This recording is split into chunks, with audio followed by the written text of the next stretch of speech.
No. But, She's so puppy. hi.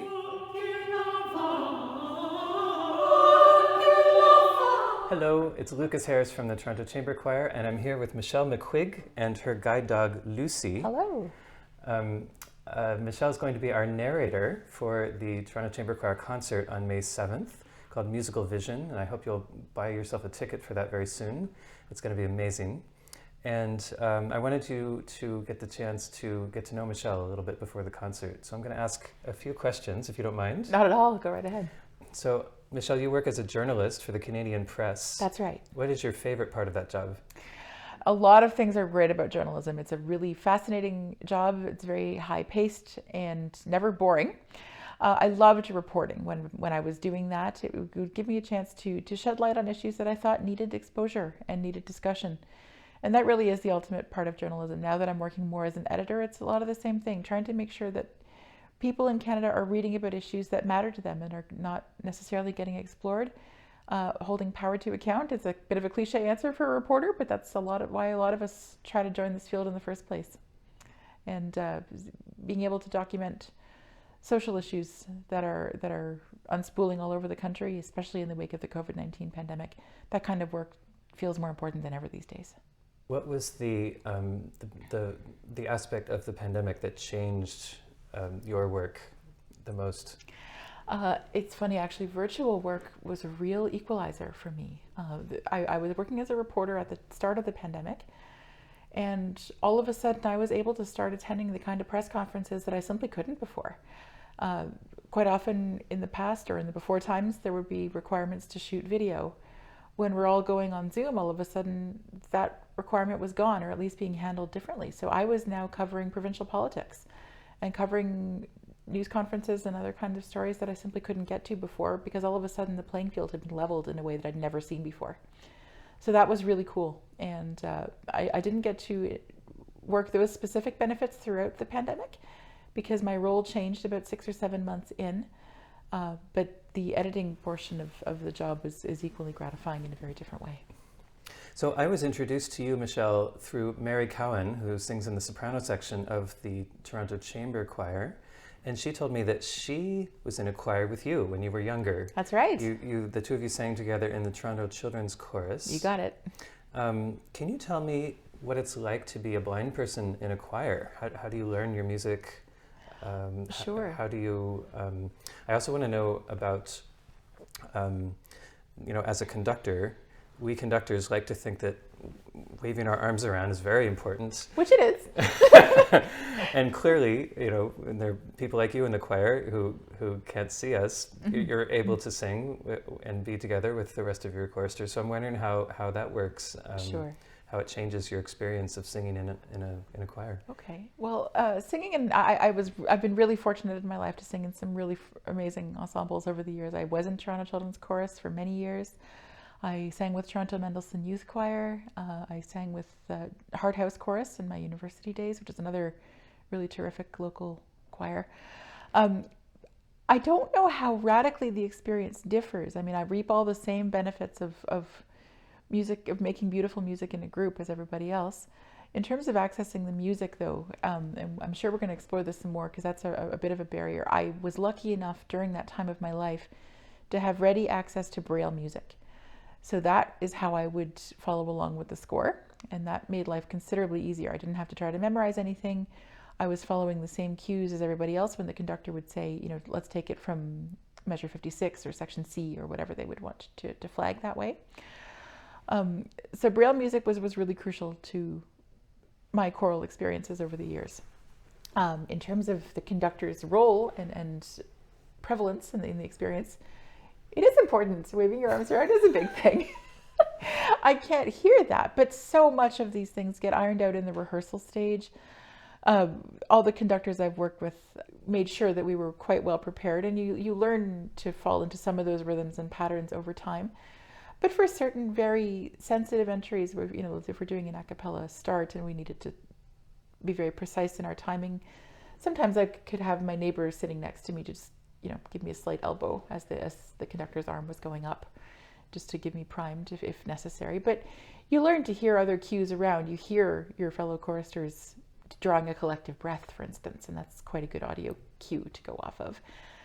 You learn to recognize cues from the score, whether it's orchestral or piano or whatever instrumental backing is going on.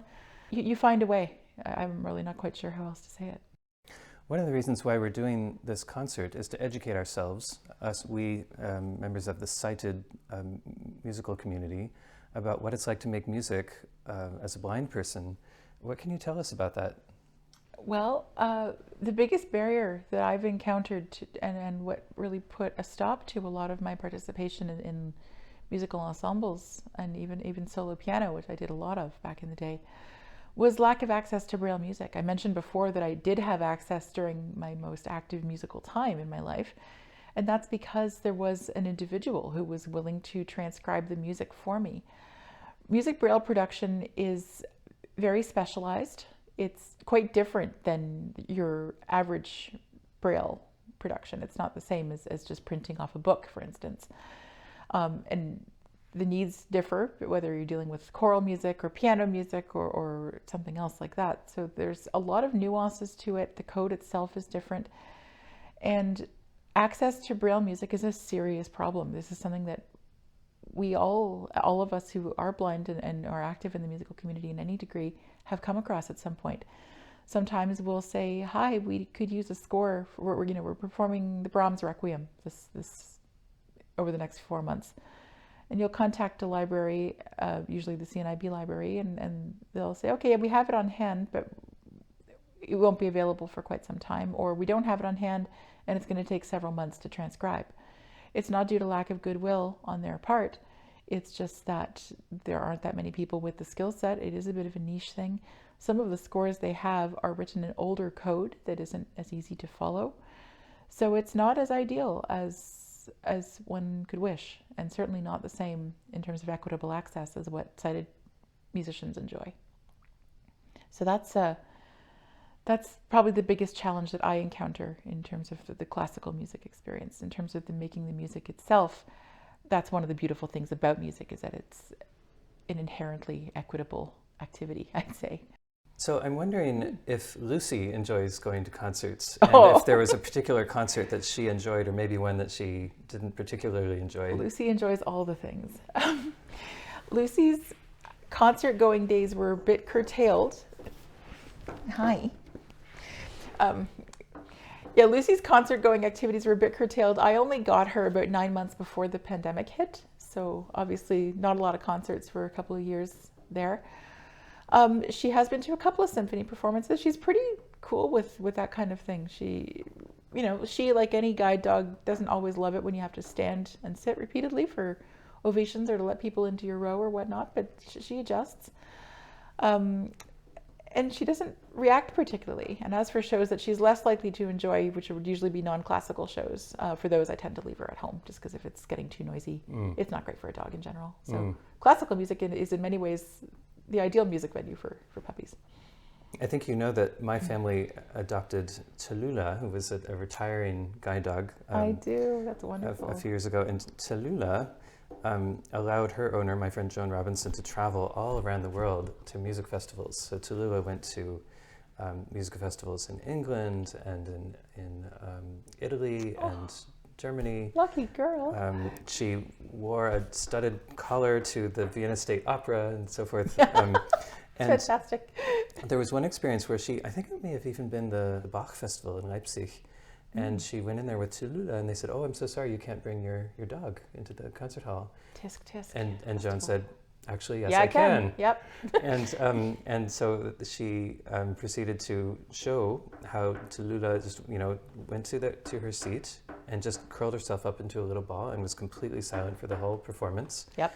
And then when she came back the next year, they all greeted Tallulah and they said, "Oh, it's Tallulah." Oh, that's wonderful. They even called her the Mozart-Hund. And that's really cute. Yeah, so she was in a way almost a kind of ambassador for blind dogs. That's great. It's lovely to hear. I have to give credit where it's due. Access barriers do occur, unfortunately. They still do, even in 2023. But not everyone is as receptive to correcting their mistakes as the Leipzig Festival obviously was. So kudos to them for taking that feedback and running with it. because you're right, that is not something they're allowed to do. Guide dogs are legally allowed to accompany us wherever we wish. So, Michelle, thank you so much. This has been an amazing chance for us to get to know you. Oh, it's my pleasure. I'm so looking forward to this concert. It's going to be great. I just want to say that I have so much enjoyed the research I've done on this project. I'm truly stunned by the number of brilliant blind musicians I've read about from all different centuries, all different periods of history, and I'm really looking forward to writing the script of our concert together with you so that we can share that information with our audience. Oh, I can't wait. It's going to be fascinating. Even the preliminary research that you've told me about sounds really intriguing. It's really cool. In a way, it's cool that people don't know that so many of these composers are blind, because blindness is only a facet of our identities and lives. But it's also really great to showcase that and demonstrate the scope of ability out there. So I'm really glad you're doing this project, and I'm really honored to be a part of it. Thank you so much for including me. I am so glad we asked you. Thank you. So concert is again on May 7th at 3:30 p.m. at Calvin Presbyterian Church. You can get tickets at torontochamberchoir.ca. It's pay what you can with an option as low as $5. And we hope to see you there. Thank you.